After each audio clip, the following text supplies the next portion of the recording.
Hello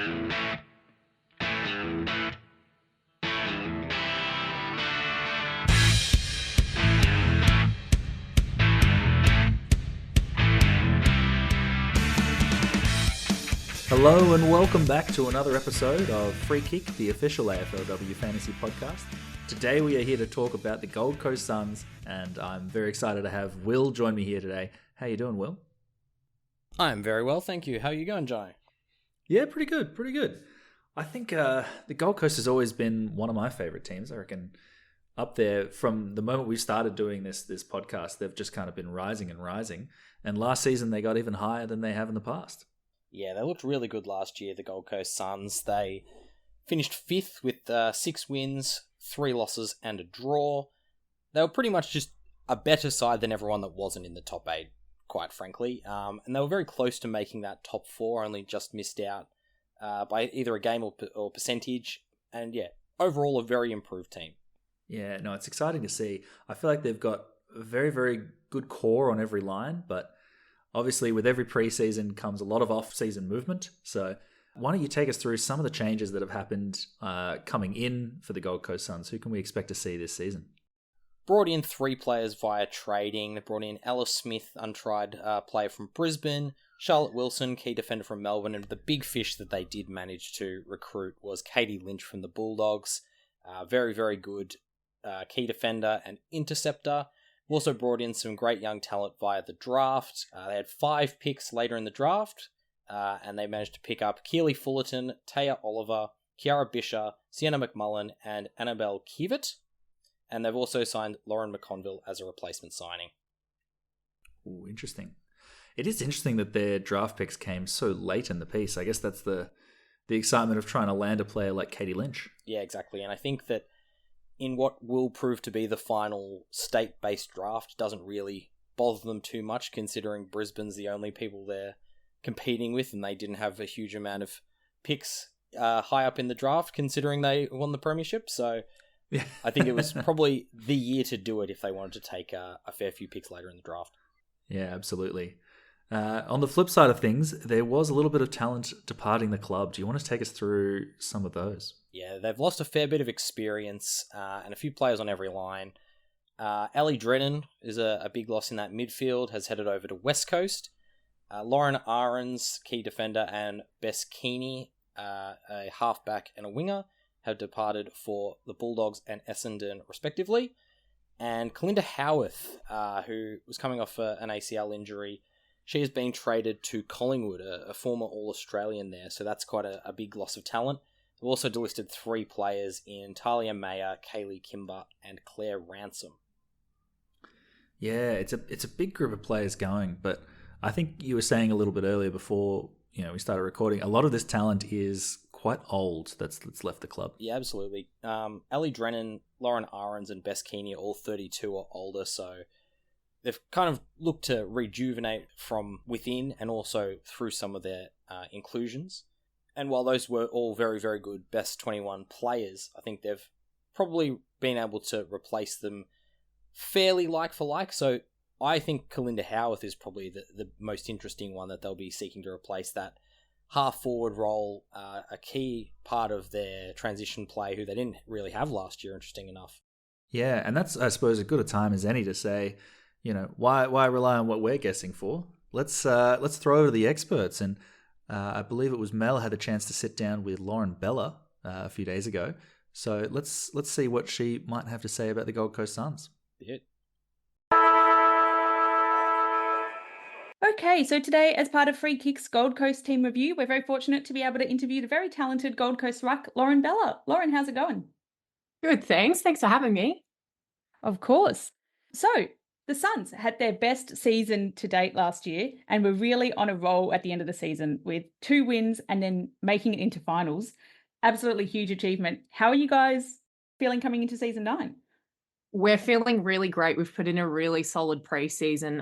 I believe most of us have actually been going since January. And I think off the back of such a great season last year, we were just so excited to continue to build. And I think just collectively as a group, and then also a little pressure from the coaches just to put in a really good preseason and set ourselves up really well for the upcoming season. Just that pre-work that we put in before preseason, and then further building in the preseason, we've been looking really, really great. Yeah, nice. So with everyone coming fit into preseason, then how's it been going this last month or so? Yeah, it's been going really great. We're obviously toward the back end of the preseason now, so we've had a couple more match simulation plays rather than just basic training, and that's been really exciting. Just to be able to get a bit more of a flow and back into more of a game sense. Yeah, it's been really, really good. Everybody's really, really stepped up, and we're starting to gel together as a team, which has been really great to see. And yeah. I can't believe the season starts at the end of this month, now that it's August. It's so exciting. Crazy. I know. I was looking at the date yesterday, and it's 29 days today till Wow. round one for us. So that's pretty crazy. But we've also been sitting there for the last 3 months watching the boys' home games, just going like, oh, please, we just want to get out there. And yeah, so really exciting. We're so keen. So much like the Suns, you ended your season on a high, having an amazing game in the elimination final against Sydney and coming away with a career best for hitouts with 42. What are you looking forward to getting out of this next season? I didn't actually know that. Thank you for sharing that on the career best. That's yeah, off the back of last season, I think it was obviously really disappointing. We'd obviously made it to finals, but kind of copped the loss. But I think we took that into our stride really well, and obviously that drove us into this season upcoming as well, for us to just work really, really hard. You know, we took away plenty of things from the previous season, just knowing that we've improved so much and looking to build on that. That we've really gone to work on sort of our versatility and getting our fitness right, and just doing all the 1%ers as well. Anything specifically that you're really focusing on? Yeah, I think for me, it has been more around developing our secondary role. So I know that previously when you guys have spoken to Dupes and Tara as well, I know they spoke about versatility, and I think that's something that Joycey promotes really heavily, which I'm a huge fan of, just being able to add another string to your bow. But yeah, we promote that massively, and yeah, having that versatility throughout the team, just it's a better chance of being useful around the ground and being able to help your team. Also identifying your weapons and how you can help the team by playing your role, I think is something that we've really focused on in this upcoming season. Yeah, sounds great.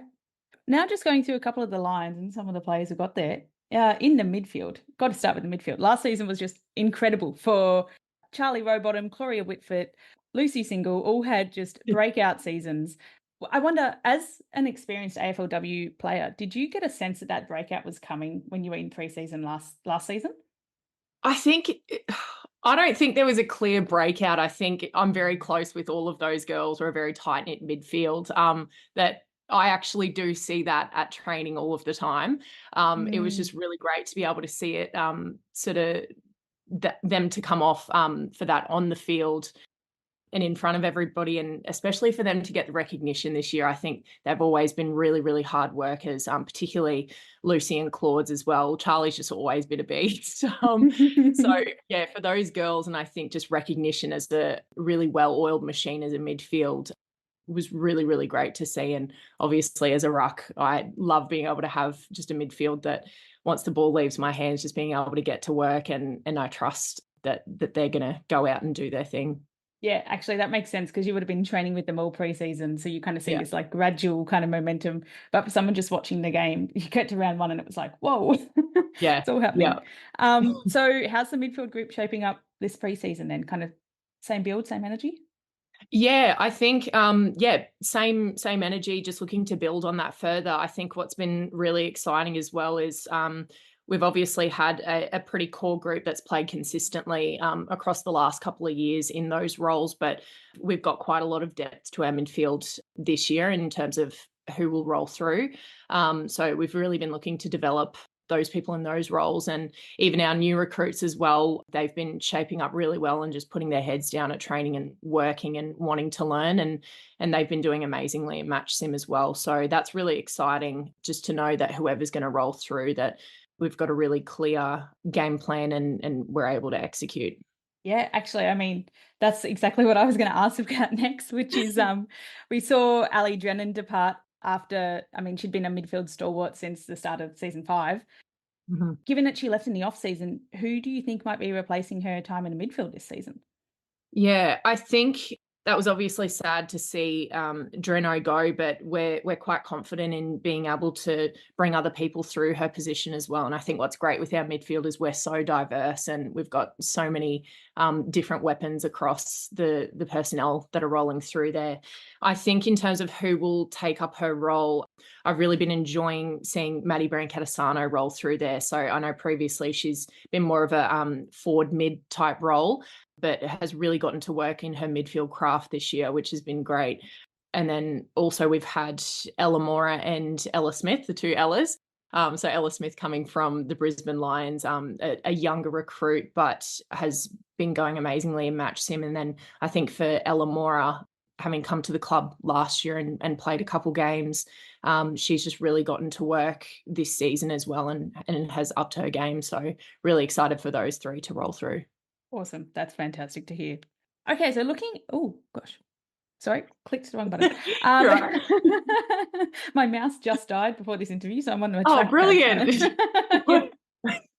So in the backline then, we saw that the Suns brought in All-Australian defender Katie Lynch, as well as experienced key defender Charlotte Wilson over from Melbourne, both which could be nice replacements for the role that Lauren Ahrens left behind when she was traded out. So how are Katie and Charlotte fitting in this preseason? They're doing great. I think just in terms of personality and culture, they slot into the group so well to begin with, and they're two close friends of mine as well.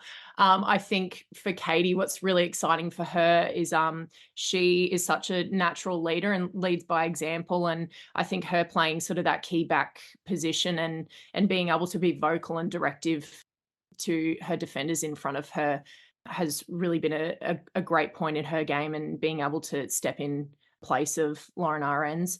And then for Charlotte as well, I think she's just a really exciting player to watch. I don't think I've seen anybody that can spoil the way that she can.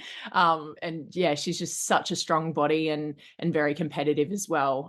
That goes for both of them as well. But yeah, I think we've got a really solid base in the defense, and yeah, obviously they've fit into the group really well. I think previously our defense has been quite a tight-knit group too, and worked really seamlessly. And they've credit to them, they've slotted in and fit in quite well. Yeah, that's great. Good to hear. So with other people that you've brought in this off season, I mean, the Suns picked up 5 rookies in the draft. Yep. There's quite a few of them here. Would you mind chatting me through a bit about like what's exciting about each one and how they're fitting in? Yeah, sure. Do you have the list of who that we've been training with them for so long? Who are the rookies again? Yeah, true. Good point. So we've got Taya Oliver. Taya Oliver. Yep. Taya being a new recruit, she's been really exciting to watch come into it, and she's one as well that has put in a really good preseason and has been there since the early days.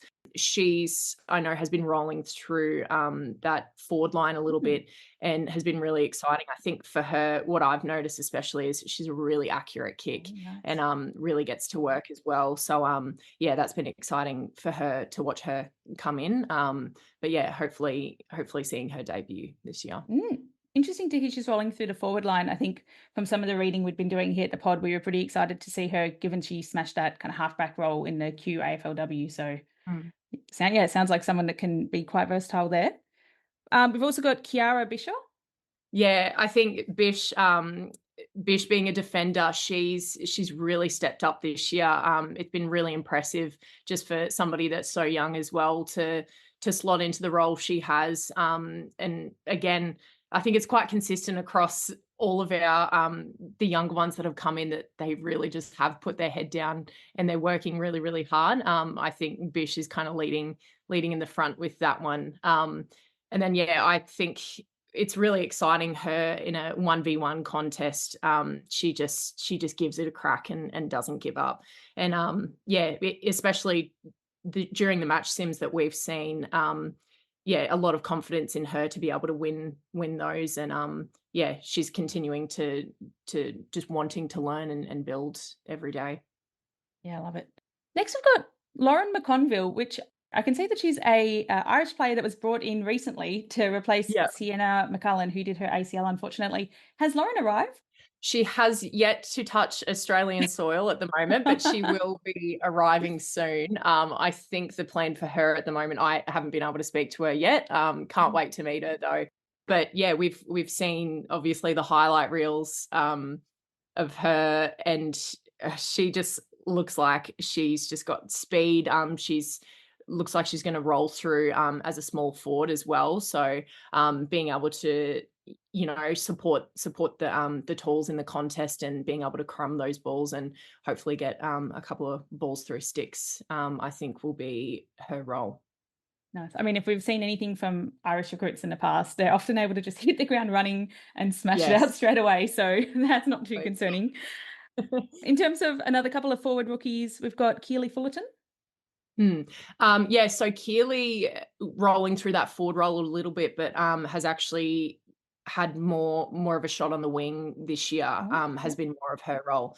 So I think just in terms of what we've seen in the 2 kilometre trial and joining a couple of social run clubs in the preseason, she's a great little runner. And obviously, loves to push herself with that. I think that's really her driving, one of her massive weapons. So doing really well out on the wing there. Bit of a smaller body, but knows how to use the football, makes really good composed decisions. Nice. And then Annabelle Kievit. Yeah, so Annabelle is actually going through as one of our other wingers as well. So probably more of a taller winger. She's been really great as well. I think she's insanely competitive, which is just great to see when it's a one-on-one contest, and she does really, really well with holding her width. And probably just being able to take that game on and take grass in front of her and being able to get a good forward entry, I think. And then also just in terms of defense, not afraid to get in there and win the ball back. So I think she's personally going to be one of my favorites to watch this season. Oh, that's interesting. Because actually, the last question that we have on his interview that we like to ask all of our interviewees is actually, who's been the most exciting watch this preseason that you reckon is going to have a big impact in 2024? Well, I don't want to discount Annabelle because she is incredible, but I think in terms of what audiences are going to see, I think Charlotte Wilson is just a really exciting player to watch, just with her ability to win her one-on-ones and really provide a really great contest. And then obviously off the back of that, we've got a solid defensive unit around her to be able to work the ball back out. And I think defenders don't get enough credit. So just going to throw it down that back end a little bit. I like it. Share out the love. That's awesome. And you had just listed so many exciting things about the 5 new rookies that you've got. Sounds like the Suns are just filled with young talent, excitement for the season to come. Yeah, so hoping that we can see a repeat of the performance of last season and even a little bit further up the finals ladder. Definitely. We're hoping for a cup this year. Yeah, I like it. Okay, awesome. Well, thank you so much for the chat and good luck for the rest of the preseason. Thanks for having me. All right, welcome back. And wow, that was a really interesting listen. I have to say, I did not expect a lot of those little insights from Lauren Bella there. Hearing a Brian Catasano moving into the midfield, I mean, that's something we were talking about last season, but it seems like it's finally going to happen properly. Yeah, and it has caused me to shift around my top 5 rankings a little bit. But yeah, some really interesting insights there. I love hearing from the Gold Coast players. They're always really happy to have a chat, and that was no exception. So great interview there from Mel and Lauren. Yeah, and look, I mean, I don't want to get too excited here, but in the last 2 seasons, we've interviewed someone who became the captain after interviewing with us, then the vice captain after interviewing with us. What do we think of Lauren Bella? I mean, Gold Coast is yet to announce their leadership team for the season. No, they've just recently announced their leadership team, actually, Jono, and unfortunately she wasn't in it. We didn't quite make it in time to get her in there. So it's our bad, but Lauren, sorry about that. Hopefully, for Lauren's sake, we can maybe boost her up to an All-Australian or something like that. We'll see what we can do. Well, we'll do our best. But look, let's jump over to our top 5 fantasy players from the Gold Coast Suns. And looking at this list, I don't think the number 1 player is going to be a surprise to anyone. But Will, who have you got there? So yeah, I mean, number 1 player, you can't really go anywhere else when it comes to the Suns. It's Katie Lynch. No, it's Charlie Rowbottom. Charlie Rowbottom, 113 average, absolute superstar of the competition. And given she's only in her 3rd season, she is just going to keep getting better. She is very close to being the best player in the competition already. And if you decide that she's a player that you want in your team, you're probably going to be pretty happy with her, I reckon. Yeah, she is one that I was very excited to be bringing in last season. And I unfortunately got the timing wrong. And I think I ended up getting her the week that she ended up injuring herself towards the end of the season. And as my captain for the week, that was a bit rough. But God, everything else was pretty exciting. Yeah, and I think that you can almost say that injury game where she only scored, I think it was an 80. That's how good she is. Yeah. You really can't go wrong with Charlie Rowbottom, I don't think. Teams have been trying to tag her, and I think Collingwood was the first team to successfully tag her, and they tagged her to an 81. That's just absolutely elite. Her ability to get the ball, she tackles, she can take marks around the ground. I think she's as good a player you can go for as your M1 or 2 as there is going around. Yeah, no, absolutely. Very excited. I think this is one that I'm likely to look at the very least when it comes to her buy round. That's somebody I'm going to want in my team for sure. How about your number 2 option? Yeah, the number 2 option I've gone for was Claudia Whitford, and she was a real left field option last year. Really came into her own and scored some really good scores. Quite a few hundreds. Was pretty consistent as well. Lowest score of 78 in the Gold Coast game where Charlie Rowbottom struggled, interestingly enough. So, an average of 99. She's probably a bit of an awkward price because I'm not sure how much upside there is there, but I think she'll be quite a unique pick that you can probably bank on another 100-ish average. And she is still fairly young, so there is scope for improvement. But I think just being an 100 averaging midfielder puts you into a conversation of midfielders you can pick regardless. Yeah, I think it's going to be an interesting mix at the Gold Coast midfield. And before we start talking, I suppose, about what that mix is going to look like, I think we might as well tick off number 3 on your list. Yeah, number 3, who has been bumped up quite a bit thanks to our insight from Lauren Bella there, is Maddie Brancatisano. And we've been talking a bit in previous episodes about potential mid-price options, and I think Brancatisano is a really interesting one in your midfield because she averaged 55 last year. She was a rookie price forward, which 55 for a rookie price forward, absolutely fantastic. You move that into the midfield and you think, not sure about that, but Lauren Bella's insight that she's probably going to get more midfield time and take over Ellie Drennan's role. Ellie Drennan's averaged 77 last year, and what was probably a bit of a down year for her. If she can jump up from a 55 to a 75, that's 20 points worth of upside. That's a huge amount of cash to generate and could be a really handy player that you could use to move upwards maybe to a Rowbottom or a Whitford.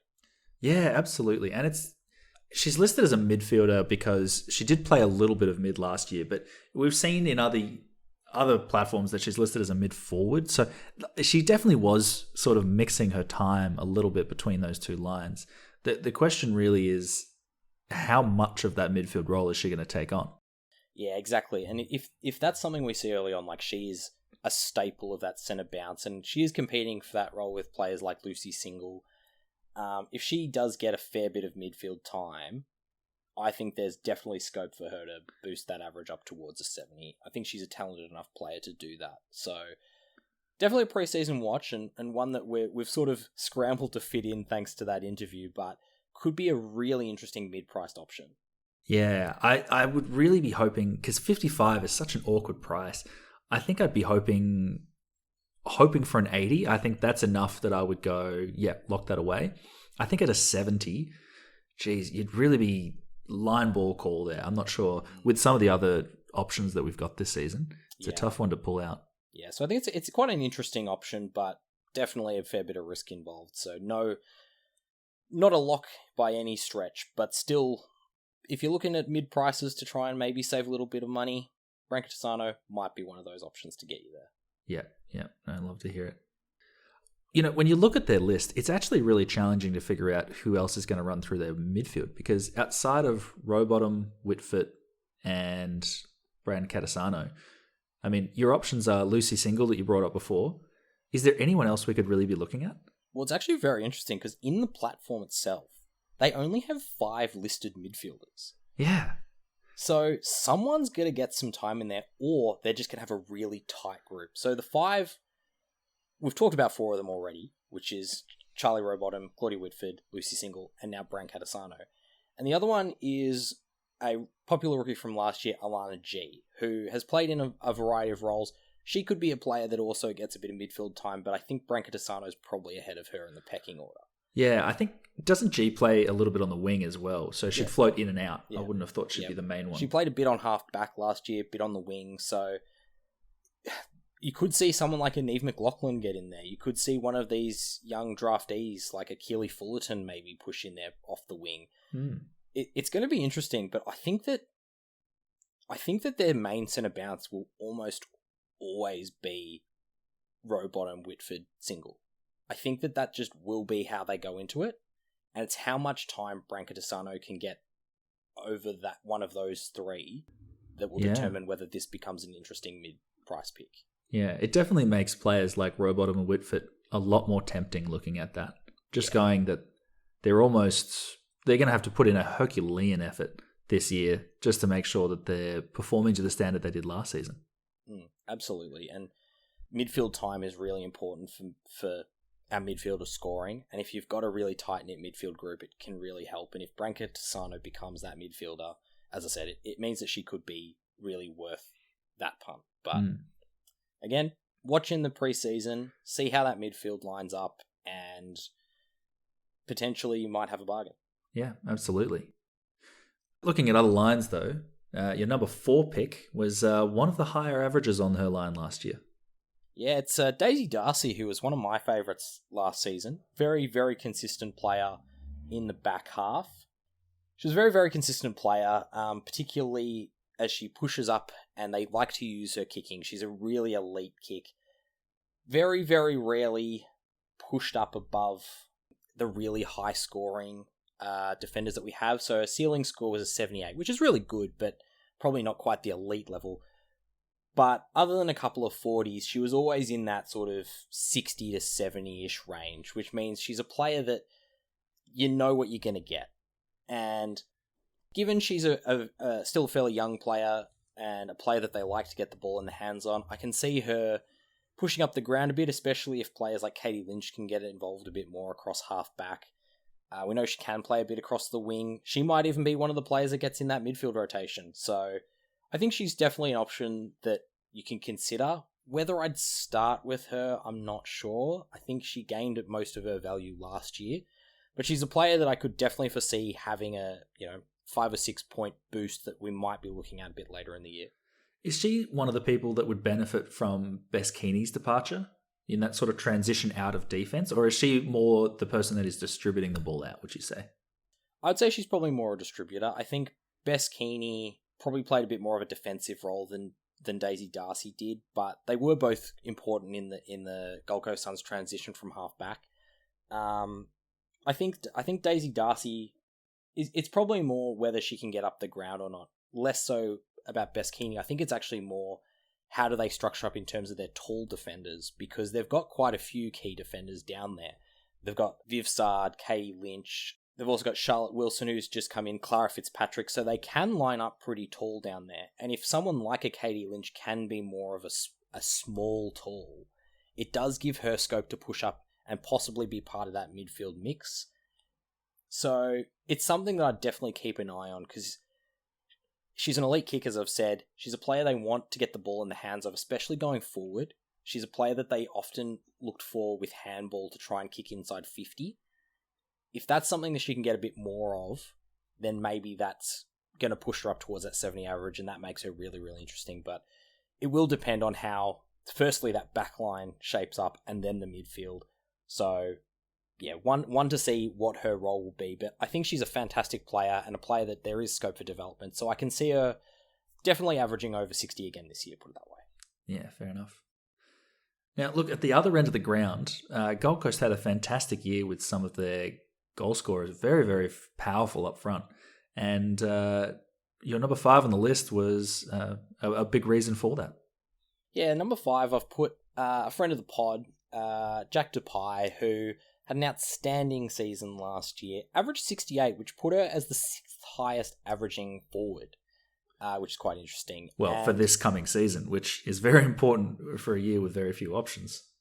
And while we've talked a bit about, key forwards, usually not a huge fan given that it's not a consistent role, but I think the thing that I really liked about Jack Depay last year was she played similar to the Bonnie Toogood role, which is they loved throwing her behind the ball.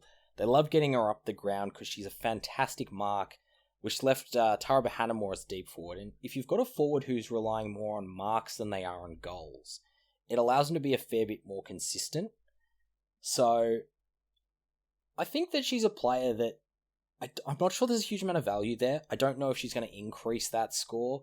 And she's a player that we've talked a bit about as a regression target as well, just because she had such an outstanding year last year. But I can't really see her averaging that much less than 60, which still puts her in a pretty handy bracket for forwards because we're pretty light on. So one to consider and just have in your back pocket because I think she'll be a pretty unique pick.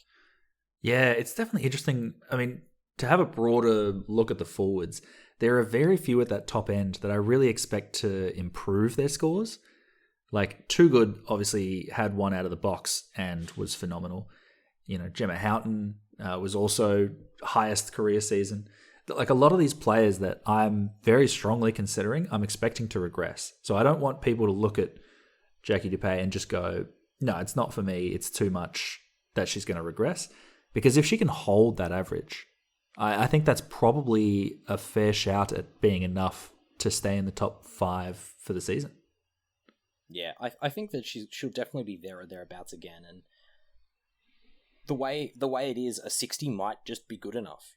Like that might actually end up being a player that at the end of the year you say, yeah, I need that at my forward 4 or 5. That might just be the way it is.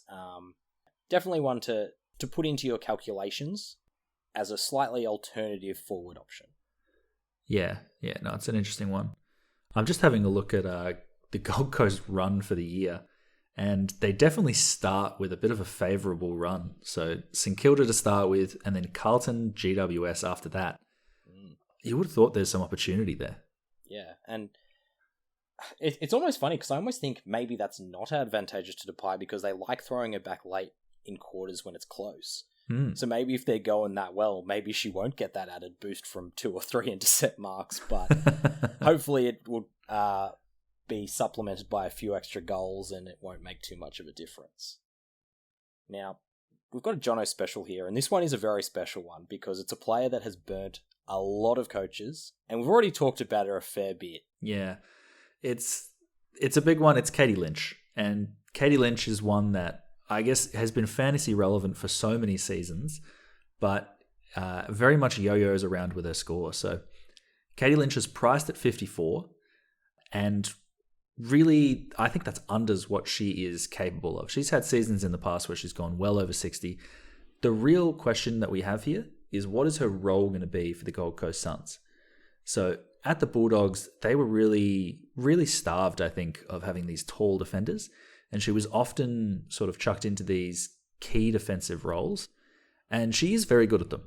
But from a fantasy perspective, we really want her freed up because it's her intercepting, her running, and her distributing game that we're pretty excited about here. So what I like about this move to the Gold Coast Suns is that they do have more key defensive options than the Bulldogs had last season. So if we end up with players like Charlotte Wilson in the side who are taking, the most important forward, and it just frees Katie Lynch up a little bit, then I think a return to these 65, maybe even 70 averages is very possible. Yeah. And I mean, we say yo-yo around. The biggest example of this was all the way back in season 6 before we even started doing this podcast, which was She had a run where she scored 82, 72, 71, and a lot of coaches were like, she's the player to get. The very next week, she played as a key defender against Collingwood, which is somehow supposed to be a good role, but not, and scored an 11. Oh, I remember that. 11. An 11, yeah. I think I had her in my team that week, and it hurt. And so many people were like, that's horrendous. She scored an 80 the next week. Yeah. It's just how are you supposed to, and how do you predict that, Because an 80 is it's a score you need, but if you're copping an 11, like that can ruin a season. Yeah, I think, and we talked about it a bit with Dizzy Darcy, but seeing how that Gold Coast backline shapes up in this preseason is going to be really critical to how we value some of these players, because, as I said, if she can manage to play the small, tall role where she's basically allowed to just drift off and take intercept marks, Katie Lynch all of a sudden could have been almost at number one in the Gold Coast most important players. No, absolutely. Because I was basically shuffling between having Katie Lynch in my top 5 and not, and I really don't know at this stage, because, and we heard from Lauren Bella that it's at this stage sounding to be more of a key defensive role, which isn't fantastic. But again, they've also got Viv Saar, they've got Clara Fitzpatrick, Charlotte Wilson's another player in there. That might change, so we really want to see what's happening with that role over the preseason, because it could have a massive flow-on effect for pretty much every other player on this list.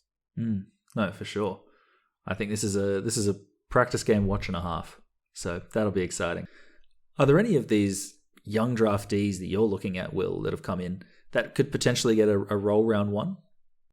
Yeah, it'll be interesting to see whether any of them do get that role. There's a few players that they have sort of moved out that their roles aren't necessarily clearly covered. I still think they are probably missing a little bit of pace and zip in that forward line. We saw some really good stuff from Jamie Stanton and Niamh McLaughlin, two of the most exciting forwards, but a little bit inconsistent. They could probably get that from their first round pick, Keely Fullerton, who is a very exciting young talent. Can also push up in that midfield, so we've talked about there might be midfield spots on offer. Maybe she's the one. Maybe there's a wing spot available due to Bess Keeney going. I think she's probably the most likely. A 300k forward is very, very handy to bring in anytime, so it's good to know. Exactly. I think we talked a bit about Taya Oliver before doing this. Highly rated internally, but as we've said, we're not really sure about the defensive stuff. So I think that it's the midfield half-forward areas where there's probably the most scope, and I think Keely Fullerton is probably the biggest chance of the draftees. Being the first draft pick that they picked, you'd expect that she's one they rate quite highly. Yeah, definitely. Well, I think that might wrap up the Gold Coast Suns. It's been a very insightful one. I think I feel like I'm thinking this every time we do a team, but I so desperately need to see these practice games come up, because there's a lot to learn still. But look, if that's going to do us and you want to chat a little bit more about the Gold Coast Suns, you can always reach out to us on our socials. We are at FreeKickWPod. You can find us on Instagram, Twitter, and YouTube now. Don't forget that you can find all of our podcasts uploaded on YouTube, so go over there and subscribe. Otherwise, it's been a pleasure having you, and we'll catch you tomorrow. Absolutely, and watch out for the best 21 as well. Who knows how that's going to shape up, but we've given it our best stat. That's also up on the socials. Yeah, brilliant. All right, have a good day, everyone. Great See you stuff. later. Catch everyone. Bye.